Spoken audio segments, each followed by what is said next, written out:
সিরিয়ায় গত ১২ ঘন্টায় ৬০টিরও বেশি বিমান হামলা চালিয়েছে ইসরায়েলি বাহিনী। আসাদের পতনের পর থেকে এ পর্যন্ত ৮ শতাধিক বিমান হামলা চালিয়েছে নেতানিয়াহুর সেনারা। Syrian observatory for human rights জানিয়েছে, ইসরায়েল ৫ ঘন্টারও কম সময়ের মধ্যে সিরিয়ার সামরিক স্থাপনায় ৬১টি ক্ষেপণাস্ত্র নিক্ষেপ করেছে। দামেস্কের কাছে হোমস, দেরা, সুয়াইদা ও কালামৌন পর্বতমালার সামরিক গুদামগুলোতে হামলা করেছে। পাশাপাশি হামা বিমানবন্দরের বিমান প্রতিরক্ষা ব্যবস্থার উপরও হামলা হয়েছে। এছাড়া বাসিন্দাদের সরে যাওয়ার নির্দেশ না মানায় ইসরায়েলি বাহিনী দক্ষিণ পূর্ব কুনেইত্রা অঞ্চলের রাস্তা, বিদ্যুৎ লাইন এবং পানির নেটওয়ার্কগুলো ধ্বংস করেছে। এদিকে অধিকৃত গোলান মালভূমিতে অবৈধ বসতি স্থাপন বাড়ানোর একটি পরিকল্পনা অনুমোদন দিয়েছে ইসরায়েলের সরকার। দেশটির প্রধানমন্ত্রী বেনিয়ামিন নেতানিয়াহুর কার্যালয় জানিয়েছে, এই পরিকল্পনার লক্ষ্য ইসরায়েলি জনসংখ্যা দ্বিগুণ করা। সিরিয়ার নতুন প্রশাসনকে তাদের গঠনমূলক প্রস্তাবনা অনুযায়ী দেশ শাসন করার সুযোগ দেওয়া উচিত বলে মন্তব্য করেছেন তুরস্কের প্রতিরক্ষামন্ত্রী ইয়াসার গুলার। তিনি আরও বলেন, বিদ্রোহী নেতারা যদি চান তাহলে তারা সিরিয়ার সেনাদের সামরিক প্রশিক্ষণ দিতে রাজি আছেন। এরই মধ্যে তুরস্ক শনিবার দামেস্কে তাদের দূতাবাস পুনরায় চালু করেছে। বিদ্রোহী গোষ্ঠীর দেওয়া প্রথম বিবৃতিতে নতুন প্রশাসন ঘোষণা দিয়েছে যে তারা সব সরকারি প্রতিষ্ঠান, জাতিসংঘ এবং অন্যান্য আন্তর্জাতিক সংস্থাকে যথাযথ সম্মান করবে। তুরস্ক সিরিয়ার নতুন সরকারের সঙ্গে সামরিক সহযোগিতার কথা বিবেচনা করছে কিনা জানতে চাইলে গুলার বলেন, আঙ্কারা এরই মধ্যে অনেক দেশের সঙ্গে সামরিক সহযোগিতা ও প্রশিক্ষণ চুক্তি করেছে। যদি সিরিয়ার নতুন প্রশাসন অনুরোধ জানায় তাহলে তারা প্রয়োজনীয় সহায়তা করতে প্রস্তুত বলেও জানান গুলার।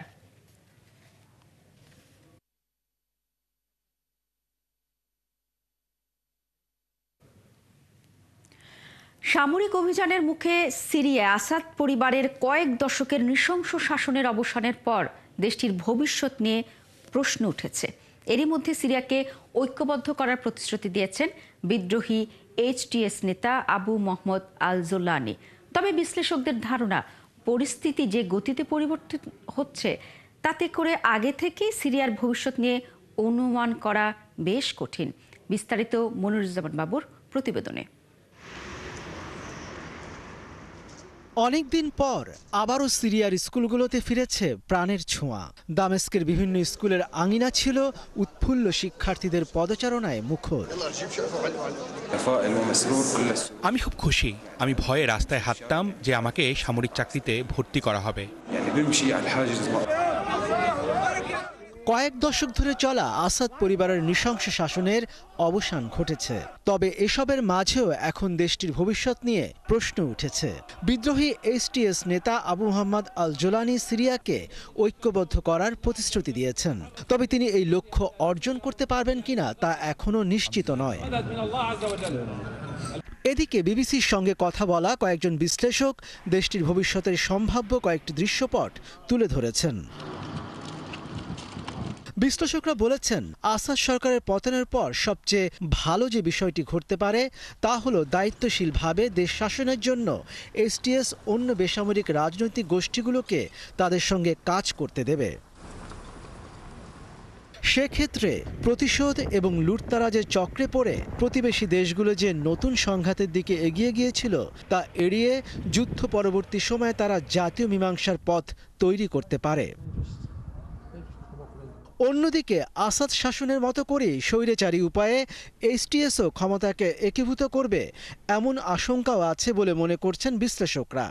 জোলানি ইতিমধ্যেই ইদলিবে তার শক্তিশালী ঘাঁটি তৈরি করেছে, যা একসময়ে উত্তর পশ্চিম সিরিয়ার সবচেয়ে বড় বিদ্রোহী ঘাঁটি এবং অন্যান্য সিরিয়ান প্রদেশ থেকে বাস্তুচ্যুত প্রায় ৪০ লাখ মানুষের আবাসস্থল ছিল। তবে এসব পরিস্থিতির বিপরীতে গিয়ে সবচেয়ে খারাপ যেটা হতে পারে সেটা হলো আরব বসন্তের পর অন্য দেশগুলোর মতোই বিশৃঙ্খল পরিস্থিতির সৃষ্টি হওয়া। সিরিয়ার বিভিন্ন সশস্ত্র গোষ্ঠীর মধ্যে ক্ষমতার প্রতিযোগিতা দেশটিকে ব্যাপক সহিংসতার দিকে নিয়ে যেতে পারে বলে মনে করছেন বিশ্লেষকরা।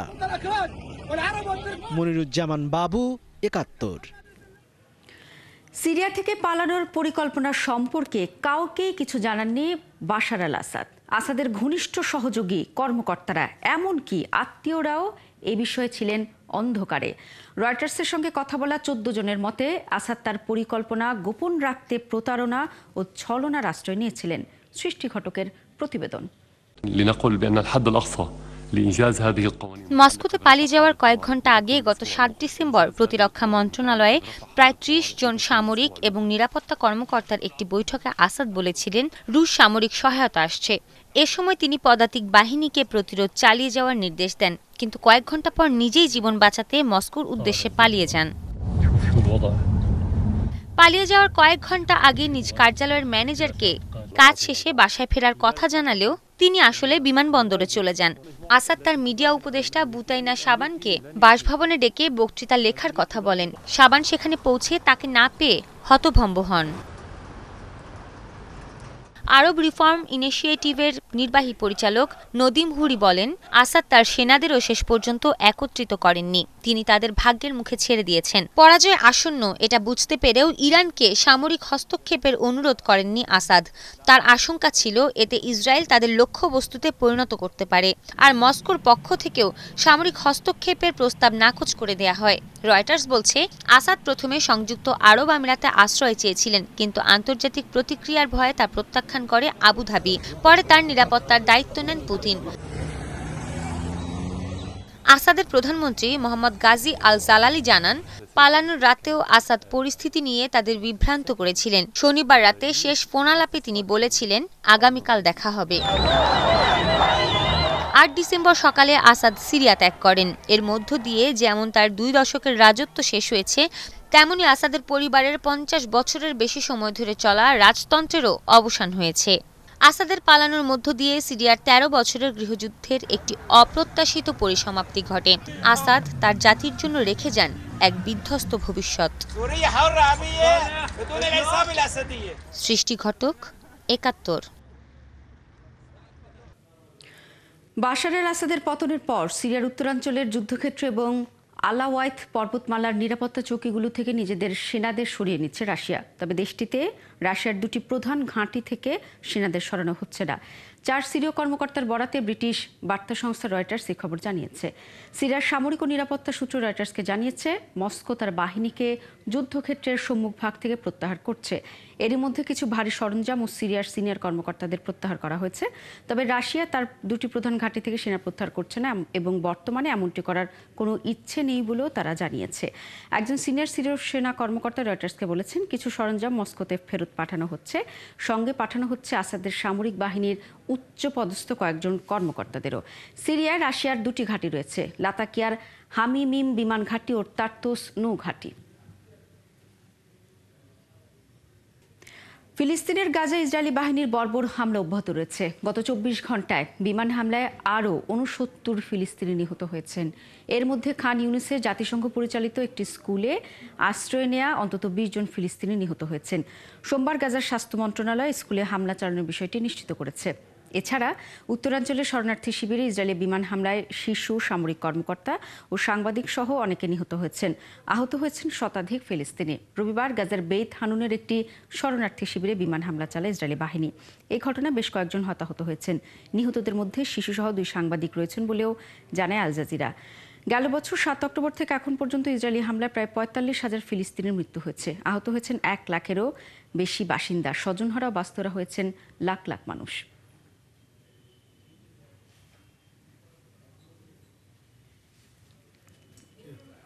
ফিলিস্তিনের পক্ষে অবস্থান নেয় আয়ারল্যান্ডে নিজেদের দূতাবাস বন্ধ করার ঘোষণা দিয়েছে ইসরায়েল। আইরিশ সরকারের ফিলিস্তিনি রাষ্ট্রের স্বীকৃতি এবং গাজায় গণহত্যার অভিযোগে আন্তর্জাতিক বিচার আদালতে দক্ষিণ আফ্রিকার মামলায় সমর্থন দেওয়াকে এই সিদ্ধান্তের প্রধান কারণ হিসেবে উল্লেখ করেছে তারা। রবিবার এক বিবৃতিতে ইসরায়েলি পররাষ্ট্রমন্ত্রী গিডিওন সাআর বলেছেন, আয়ারল্যান্ডের সরকারের চরম ইসরায়েলি বিরোধী নীতির কারণে ডাবলিনে তাদের দূতাবাস বন্ধ করার সিদ্ধান্ত নেওয়া হয়েছে। তিনি বলেন, তেল আবিব এমন দেশগুলোর সঙ্গে সম্পর্ক জোরদার করবে যারা তাদের স্বার্থ ও মূল্যবোধের সঙ্গে সামঞ্জস্যপূর্ণ। ইসরায়েলের এই সিদ্ধান্তের প্রতিক্রিয়া আয়ারল্যান্ডের প্রধানমন্ত্রী সাইমন হ্যারিস বলেন, এটি গভীরভাবে দুঃখজনক। আয়ারল্যান্ড কখনোই ইসরায়েল বিরোধী নয়, দেশটির শান্তি, মানবাধিকার এবং আন্তর্জাতিক আইনের পক্ষে।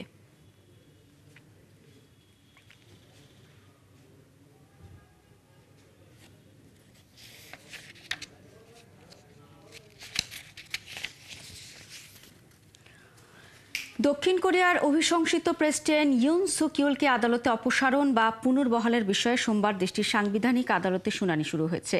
রায় দেওয়ার জন্য আদালতের হাতে 180 দিন পর্যন্ত সময় রয়েছে। তবে পর্যবেক্ষকরা বলছেন এই রায় আরও দ্রুত আসতে পারে। প্রেসিডেন্টের ক্ষমতার অপব্যবহার রাষ্ট্রদ্রোহিতার শামিল কিনা সে বিষয়ে তদন্ত করতে পুলিশ, দুর্নীতি দমন কমিশন ও প্রতিরক্ষা মন্ত্রণালয়ের সমন্বয়ে একটি যৌথ প্রতিনিধি দল গঠিত হয়েছে। এদিকে অভিশংসিত প্রেসিডেন্ট ইউন সুক ইউলকে সামরিক আইন জারির ঘটনায় জিজ্ঞাসাবাদের জন্য তলব করার পরিকল্পনা করছে দেশটির আইন প্রয়োগকারী সংস্থাগুলো। ইউনকে বুধবার জিজ্ঞাসাবাদের জন্য উপস্থিত হতে প্রেসিডেন্টের কার্যালয়ে আনুষ্ঠানিক অনুরোধ করার প্রস্তুতি নিচ্ছে তারা। তবে তদন্তকারীদের জিজ্ঞাসাবাদের অনুরোধে ইউন সাড়া দেবেন কিনা তা এখনও অস্পষ্ট। ফ্রান্সে ঘূর্ণিঝড় চিডোর আঘাতে শত শত বাড়িঘর বিধ্বস্ত হয়েছে এবং হাজারো মানুষের মৃত্যুর আশঙ্কা করা হচ্ছে। স্থানীয় কর্তৃপক্ষ জানিয়েছে ফরাসি ভারত মহাসাগরীয় দ্বীপাঞ্চল মায়োটেতে ঘূর্ণিঝড়টি আঘাত এনেছে। ঘূর্ণিঝড়টি মায়োটের শান্তিডাউনে আঘাত হানার পর মোজাম্বিকের উপকূলের দিকে ধেয়ে যাচ্ছে বলেও জানা গেছে। ফরাসি স্বরাষ্ট্রমন্ত্রী ব্রুনো রিটাইলিয়াও সতর্ক করেছেন যে ঘূর্ণিঝড়ে নিহত সংখ্যা হাজার ছাড়িয়ে যেতে পারে।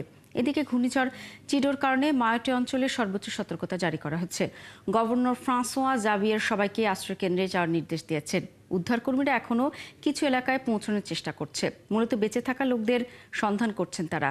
বিদ্যুৎ বিচ্ছিন্ন হয়ে পড়ায় পাশাপাশি পুরো দ্বীপটির যোগাযোগ ব্যবস্থাও ভেঙে পড়েছে এই ঘূর্ণিঝড়ে। বড়দিন উপলক্ষে লন্ডনের পথঘাট জুড়ে এখন সাজ সাজ রব। হরহামেশে দেখা মিলছে সান্তা ক্লজের। এদের কেউ উপহার বিলি করছেন, আবার কেউ কেউ নাচ গান করে আনন্দে মাতিয়ে রাখছেন সবাইকে। এরই মধ্যে লন্ডনের রাস্তায় একদল সান্তা নেমে এসেছেন সাইকেল নিয়ে। পুরো শহর জুড়ে ঘুরে ঘুরে তারা অর্থ সংগ্রহ করছেন শিশুদের দাতব্য সংস্থার জন্য। দেখুন ঋতু সাহার প্রতিবেদনে। যুক্তরাজ্যের সেন্ট্রাল লন্ডনের রাস্তায় সাইকেল চালিয়ে ঘুরে বেড়াচ্ছেন হাজারো সান্তা। লন্ডনের পাল মল থেকে বাকিংহাম প্যালেসের দিকে চলেছেন তারা। উদ্দেশ্য বড়দিন উপলক্ষে শিশুদের দাতব্য সংস্থার জন্য অর্থ সংগ্রহ করা। প্রতি বছরের মতো এবছরও জাঁকজমক আয়োজনের মধ্যে দিয়ে বড়দিনকে সামনে রেখে অর্থ সহায়তা সংগ্রহে বেরিয়েছেন bicycle riding community BMX riders. সান্তার পোশাক পরে রাস্তায় জড়ো হন প্রায় 1200 মানুষ। অনেকেরই মুখে আঁকা ছিল সবুজ রঙের মুখোশ। সাইকেল চালিয়ে দর্শনার্থীদের কাছ থেকে শিশুদের জন্য অর্থ সংগ্রহ করেন তারা। এই অর্থ তারা তুলে দেবেন দাতব্য সংস্থা এভিলানা চিলড্রেন্স হার্ট অর্গানাইজেশনের হাতে। আমরা আমাদের এই যাত্রার জন্য বড়দিনের সময়টাকে বেছে নিয়েছিলাম, কারণ এর মাধ্যমে আমরা অনেক মানুষকে সহায়তা করতে পারব।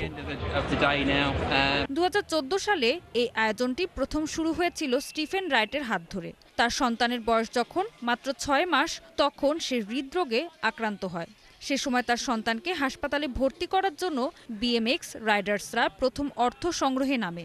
আর পরবর্তীতে স্টিফেন রাইট শিশুদের জন্য এভিলানা চিলড্রেন্স হার্ট অর্গানাইজেশন প্রতিষ্ঠা করার পর সংস্থাটির তহবিলে এখন পর্যন্ত 1,80,000 পাউন্ডের অর্থ জমা করেছে BMX রাইডার্স। আমাদের এই দাতব্য সংস্থাটির কার্যক্রম 10 বছর আগে শুরু করেছিলাম, যখন টমি হাসপাতালে ছিল। BMX রাইডার্সরা অর্থ সংগ্রহ করে অসামান্য সাহায্য করেছিল তখন। এখন অসহায় শিশুদের জন্য কিছু করে সে ঋণ শোধের চেষ্টা করছি আমি। লন্ডনের অক্সফোর্ড স্ট্রিটের রাস্তায় কালো ক্যাব ও বাস যাত্রীদের কাছ থেকেও অর্থ সংগ্রহ করেন সাইকেল চালানো সান্তারা। ঋতু সাহা, 71।